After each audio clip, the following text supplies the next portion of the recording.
Salam əziz və dəyərli Az Xəbər TV izləyicilərinə. Bugün dəyərli bir qonağımız var, Sayın Əkbər bəy Dilməqani.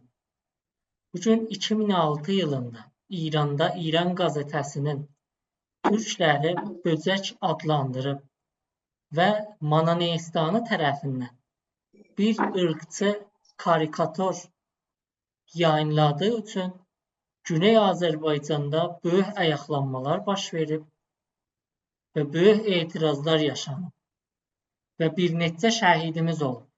Bugün bunun haqqında dəyərləndirmələri alacaq və ikinci bölümdə Türkiyə ilə PKK anlaşması və YPG-nin, PJAK-ın bu məsələdən uzaq durması və Güney Azərbaycanın rolu burada nədir və bizi nələr etkiləyəcək? Sayın Əkbər bəy, xoş gəlmisiniz. Bugün Güney Azərbaycanda 2006 yılında bildiyiniz kimi böyük etirazlar üz verdi. Və bu da İran qəzetəsinin ırqçı bir karikatur yayınladığı üçün baş verdi. Sizcə 2006-da nələr oldu? Nələr baş verdi? Xoş gördük sizi Mehdi bəy.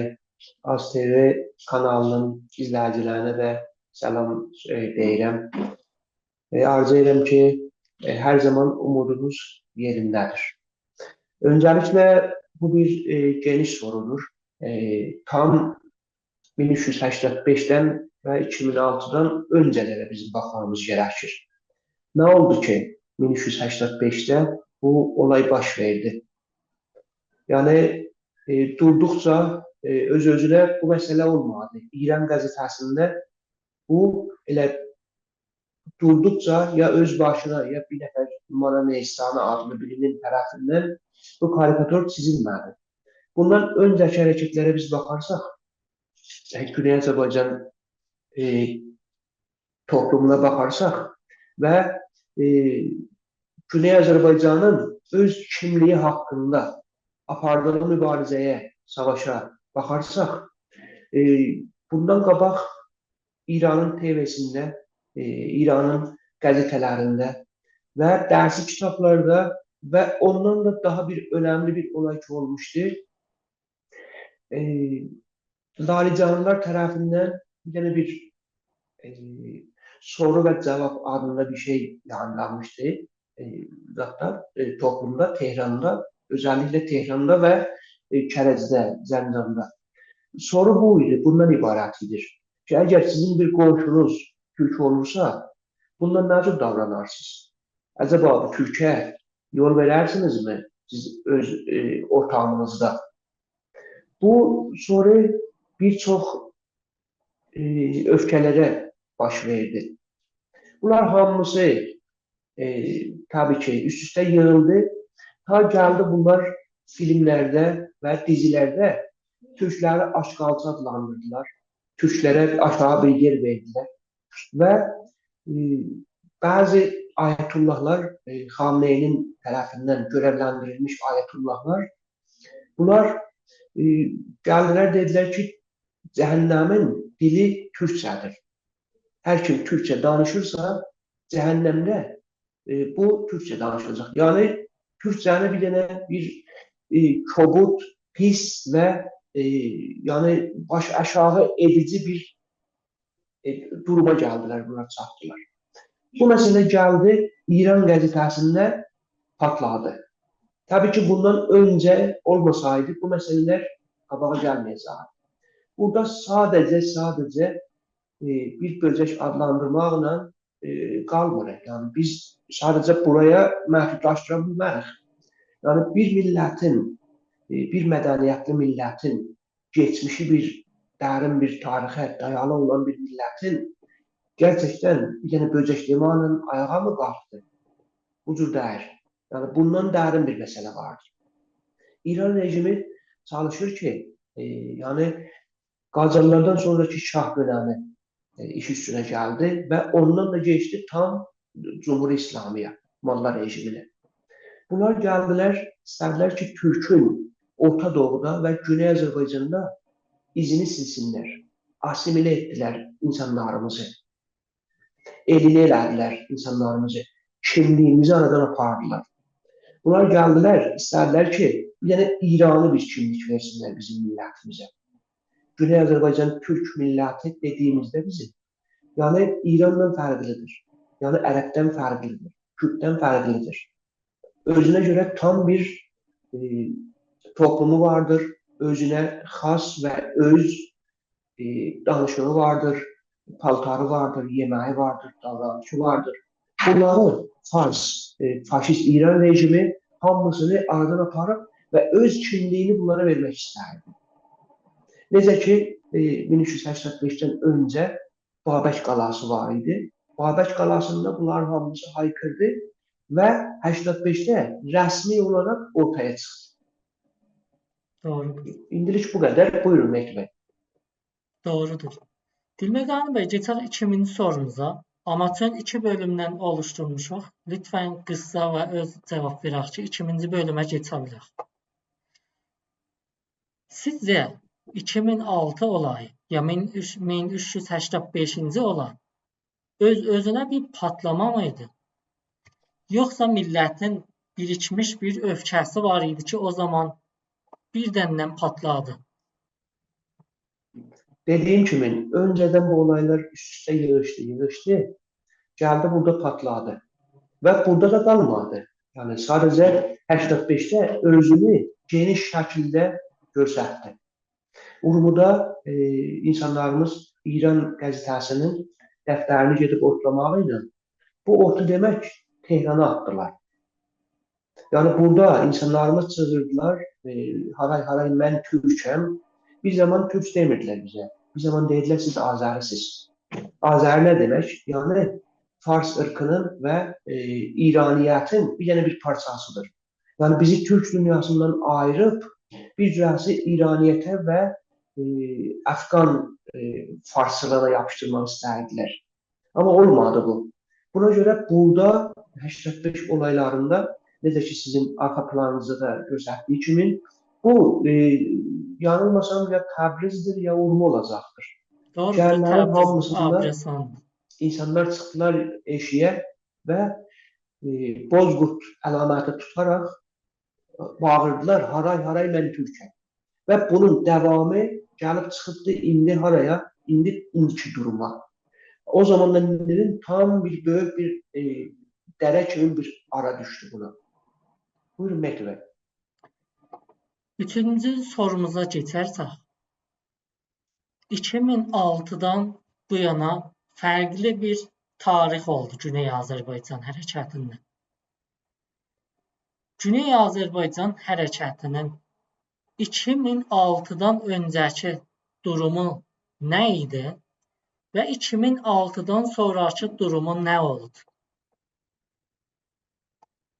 2006-dan öncəki yəni belə baxaq biz duruma. İnsanlar hələ o qərara gəlməmişlər ki, Tehrana, mərkəzə öfkələrini və etirazlarını göstərsinlər.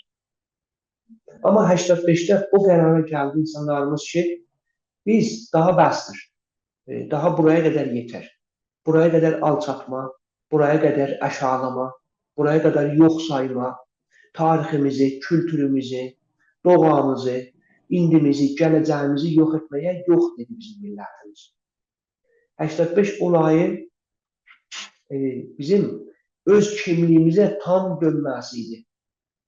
Yəni bizim millətimiz tam özlüyünü bilirdi. Amma burada rəsmən elan elədi, haray mən Türkəm. Türk dediyimiz, yəni İraniyyətdən ayrılma bir dənə bir məfkuradır. Tam insanlarımızda dərinləşmiş və yerinə oturmuş bir olaydı. 85-dən bu tərəfə bir çox olaylar oldu ki, bu olayları da insanlarımız başarı ilə atladılar. Təbii ki, rejimin daha üstünlüyü çox idi burada. Amma rejim eləyə bilmədi, bizi yensin. İləride bir neçə nədən vardır ki, bunları da anlatacağım. İndi bu olaydan sonra İranda faşistlik, nijadpərəstlik 100 ildir təməl edilmiş bir sistemdə dayanır. Və Təbrizdə, Urumuda və bir çox şəhərimizdə, Ərdəbildə, Zəncanda, Qumda, Tehranda təzahüratlar oldu. Ən önəmli şüarların biri ölüm olsun faşizmə idi. İndi bu durum çox dəyişilmiş. Bu durumdan sonra biz nə etməliyik? Güney Azərbaycan hərəkatı nə etməlidir? Tabii ki 20 il bundan qabağa baxsaq, 25 il bundan qabağa baxsaq, indi ilə tam fərqlidir. O zaman sosyal medya bu cür gelişlerdi. İndi sosyal bizim medyamız vardır. Dünyada geniş şekilde sosyal medya ağları vardır ve sosyal medyadan haberler ani olarak gelir. Yani Amerika'da ki biz yine Güney Azerbaycan'la tam diyebilen bir 8 saat, 9 saat aralıdır. Bir olay olursa hemen bizim Güney Azerbaycan'ın insanlarımız anlık olarak bunu izlerler. Biz ne etmeliyiz? Bundan sonra burada bizim insanlarımız tam öz kimliğine dayalı olarak ve öz haklarını öz toplumumuzda, ne İran toplumunda burada haykırmamız lazımdır bizim. Ve biz milli faallar burada indi bu program vasıtasıyla ve birçok bizim programların vasıtasıyla dünyaya bizim hakkımızı bağırmamız lazımdır. Biz sussaq, biz sakit qalırsaq, Fars şovinizmi öz çirkin işlərini qabağa aparır. Biz tam hazır olmalıyıq və millətimiz də hazırdır. Çox təşəkkürlər. Zamanımız az olduğu üçün keçək 2000-ci bölümə. Maalesef bu konu Mehdi Bey özüne göre bir uzun bir konudur. Yarıda kaldı. Yine bunu danışacağız. Tabii, bunu uzun bəhslərimiz olacaq bu konuda. Amma çox kiçik bir başlanğıc olaraq bunu başladıq. İləri Çox gözəl. günlərdə bunları detallı olaraq danışacaq, araşdıracaq. Millətə bilgi verməliyik. Çünki yeni nəslimiz 1385-də olan olaylardan çox xatirəsi yoxdur və ondan qabaqki olaylarda Babək qalasında nə əzəmətlikdə yürüyüşlər olurdu. Onları tam detallı olaraq gələcəkdəki bölümlərdə anlatacaq. 2000-ci bölümdə bildiyiniz kimi Türkiyə PKK ilə bir anlaşma yapır, silah buraxması üçün. Və bu anlaşmada yalnızca PKK-nın adı gəlib. Yəni Suriyədə olan YPG ki, yeni bir dövlət qurulur Suriyədə, Amerika təvəssütü ilə. Bu anlaşmanın dışındadır. Və keçənli günlərdə də PEJAK İranın Kürd terror qruplarının qolundan birisi olan PEJAK bu anlaşmaya etiraz edərək dedi ki, biz bu anlaşmanın dışındayıq. Biz silah buraxmayacaq və bizim mücadiləmiz davam edəcək. İndi Güney Azərbaycanın durumu bu anlaşmada nə olacaq?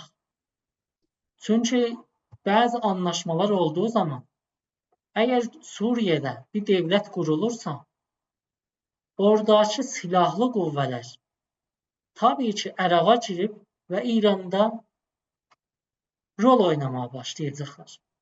Açığın desək. Və PKK-nın silah buraxması durumunda silahları Türkiyəyə vermir. Bu görünür bir məsələdir. Bu silahlar bölünəcək. Bunların yüngül silahları da var, ağır silahları da. Həm İran donatıb bunları, həm Batı donatıb. Bunların bir böyük bölümünü üçün gələcəkdə İran üzərində plan yapılmış, İran üzərində kullanacaq. Bunun da ən böyük şəhərlərdən biri ki, bu olay orada gerçəkləşəcək, hamının bildiyi kimi Batı Azərbaycandır. Bu anlaşmanın durumunda Güney Azərbaycanın milli hərəkatı nə etməlidir? Mehdi bəy, konuyu çox gözəl açdınız. Fəqət izadə xatırladım sizə. O arka plandakı bu fotoğrafı əgər konu ilə birləşdirsəniz daha da e, danışacağımız yerinə otura bilər. Mehdi bəy, PKK dediğinde, PCC dediğinde bunlar bir Kürt çetesi və terörist çetədirlər ki, bunlar əslən Batının tərəfindən və İranın aracılığı ilə bunlar ortaya çıxırlar. Necə DAEŞ ortaya çıxartdılar ki, dünyanı istədiyi kimi düzənə salsınlar. Bu PKK və PCC və Kürt məsələsi bir proje adıdır, bir kod adıdır. Sadəcə məsələyə tam Kürt konusunun özünə baxmayaq. Bu məsələ çox dərinlərə gedir və özəlliklə Orta Doğuda sizin dediyiniz kimi Güney Azərbaycanı bunlar tədafiq edirlər. Bunlar istəyirlər ki, Güney Azərbaycanlılar ki, bu indiki insanların, bizim Güney Azərbaycan Türklərinin ayılmasını və gələcəyə bir dərin bir etki buraxmasının qabağını alsınlar. Nədən projeni bizim üstümüzdə bunlar imtihan edirlər? Nədən həyata keçirirlər bizim üstümüzdə? Bilirlər ki, Türk dünyası əgər yaranmağa doğru gedərsə, Güney Azərbaycanın özü önemli bir stratejik ve jeopolitik bir noktadır. Eğer burada silah kaçakçılığı olmasa, uyuşturucu kaçakçılığı olmasa, etnik değişimleri olmasa, dünyada olan gücler, özellikle İran çubuğunun kuklasıdır. Bunlar öz mənfəətlərini apara bilməyəcəklər. Dikkat ederseniz, Urmu gölünün qurudulması sadece bir doğa faciası değil. Urmu gölünün qurudulması və oradan uranyumun çıxaldıb zənginləşdirilməsi və insanlarımızın oradan köçdürülmə planının sırasında Kürt məsələsini gərək gətirə bizim millətin başına, yanına qoyaq ki, milləti qorxuda deyə baxın, Kürt məsələsi burada sizə təhlükədir. Əgər burada daha önemli bir işlere el atarsanız, Kürdü ben sizin canınıza salacağım. Önemli olan bu planı ve bu kodu sizin üzerinizde daha yıkıcı bir şekilde geçireceğim. Buyurun Mehdi Bey, devam edin. Bizim milli hərəkət bu olayı görür və analiz edir. Bizim milli hərəkət bunun qibalında nə etməlidir ki, bu təhlükələri önləsin və hətta etkisizləşdirsin, yəni dayandırsın. Nə olaylara, nələr etməlidir, nələr üstündə çalışmalıdır? Çox önəmli bir konudur. Çünki Qarabağ olayı yenidən yaşanmaması üçün bizim bir plan yapmamız lazım. Milli hərəkət nələr yapmalıdır və ya nələr yapır bu konuda? Çok bir önemli ve derin bir sorudur. Tabii ki ben başardığım kadar, bilgim kadarıyla cevap verebilirim. Bunu bizim derin analistlerimiz lazımdır ki burada açıklasınlar. Ama biz elimizden geldiği kadar bunu açıklayacağız. Çünkü bizim görevimiz ve bu kanalın görevi bilgileri toplayıp İngiliz dilinden, Alman dilinden buraya getirip insanlara vermesidir. Bu programın amacı budur. Milli hərəkət olarak bir böyük milletin aydını olarak buradan biz milletimize demeliyiz ki önce milliyetçilerimiz insanları aydınlaştırmalıdır, bilgilendirmelidirler. Neye bilgilendirmelidirler? Gelecekte olan gizli planlar ki bizim milletin üzerinde gelir ve bizim bölgenin üzerinde gelir. Bunlara tam aydınlıq vermələri lazımdır. Tabii bu da içəridəki bu bağlı bir fəza ilə, diktatoru bir fəza ilə qabağa getməz. İşdəki medialar, işdəki milli hərəkət kanalları və işdəki o aydın insanlarımız ki, hətta milli hərəkətdən deyirlər, amma vətənlərinə, torpaqlarına, namuslarına həssasiyyətləri vardır, ırkları vardır, təəssübları vardır. bunların görəvidir ki, insanlarımıza bu incə detalları anlatsınlar. İncə detalları da, məsələn, bu konuyu biz danışırıq. Bu konunun geçmişte ne olup, indi ne olmalıdır ve indi nədir və gələcəkdə ne etkiləri vardır. Gündə sosial medyalarda bunların hamısının neçə dillərdə, fərqli dillərdə xəbərləri gedir. Bunları biz alıb, görevimiz budur. İnsanlara çatdırmamız lazımdır. Tabii ki sizin bu kanalınızda da indi xəbərlər daimən gündəm gedir və yuxarı səviyyədə də izləyicisi vardır. Demək insanlar istəyirlər yeni bilgini. Çox doğru, təşəkkürlər. Son sorumuzu soraq. Sizin bu duruma baxaraq gələcəyə ümidiniz varmı? Mehdi bəy, umut dediyində insanın öz içindən axır. Baxın, mən bu 85 üzüm sahib, 2 İslam olayı olduqdan sonra, bu məsələdən sonra daha çox umutlanmışam. Bundan öncə şayət mən də deyərdim ki, bizdən bir şey olmaz. Yəni, millətimiz yatıb. Amma 2 İslamda ki, insanlarımız İran rejiminin bu baskısının gücünün altında çıxıb haykırdılar. Tabii, tam haykırmasıyla da qalmadı orada. Bunun devamı geldi, traktor olayında özünü gösterdi. Bunlar hamısı gələcəyə bir böyük umutdular.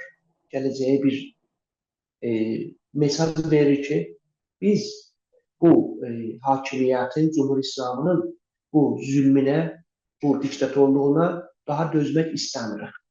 Daha yeni bir düzen və yeni bir quruluş özümüzə bulmaq istəyirik. Burada indi mən bu TV vasitəsilə bütün bizim insanlarımıza, Türklərimizə, içəridə və iştirakçılara səslənirəm. Lütfen biraz ciddi olalım. Lütfen bundan sonra dövlət savaşlarını, yani öz aramızdaki o xırda savaşları qoyub qırağa qoymalıyıq və konunun tam ortasına geçməliyik. Bu məsələ olursa, mən əminəm ki, biz başaracağıq. Əminəm ki, başaracağıq. Yəni, başarmaq zorunda, hali bir yolumuz yok. Çox təşəkkür Dilməqani bəy. Bugünün konusu bu qədər. Ümid edirik gələcəkdə daha etkili, daha dəyərli sözlərinizlə bəzi bilgiləri verə bilək millətimizə. Əziz dəyərli AzTV izləyiciləri, gələcəkdə çox dəyərli konular üzərində danışacağıq. Ümid edirik ki, Güney Azərbaycan çox yaxınlarda həqlərinə çatsın. Çox təşəkkürlər Dilməqani bəy. Çox sağ olun Mehdi bəy. Gələcək bizimdir. Özünüzə yaxşı baxın. Çox təşəkkürlər, hələlik. Görüşmək üzrə.